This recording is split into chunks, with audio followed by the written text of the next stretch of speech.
Pirmā spēle, 5 seti. Vai šo mēs varam gaidīt visas sērijas garumā, 5 spēļu garumā? Visas sērijas garumā?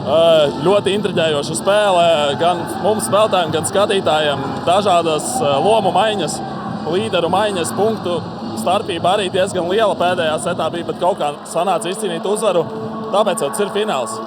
Spēlēsim 5 setos un tad jau redzēsim, kurš uzvarēs.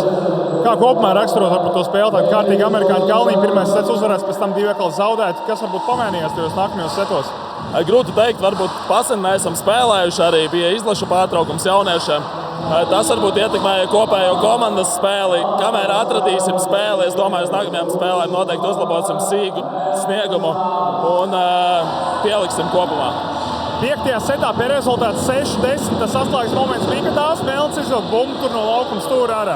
Tāpēc izdevās arī izvilkt to maču. Šie grūtie punkti, kas nāk, ļoti paceļ emocijas komandai kopumā. Dāvs arī atnāca. Jā, ļoti paceļ emocijas kopumā un palīdz turpmākajās darbībās, kas gan individuāli, gan kā komandai liek spēlēt labāk un atrast tos pēdējos spēkus 5. setā. Tas, ko mēs redzējām laukuma malā, tur tribīnēs, tas 7. spēlētājs, tā var nosaukt volejbolā.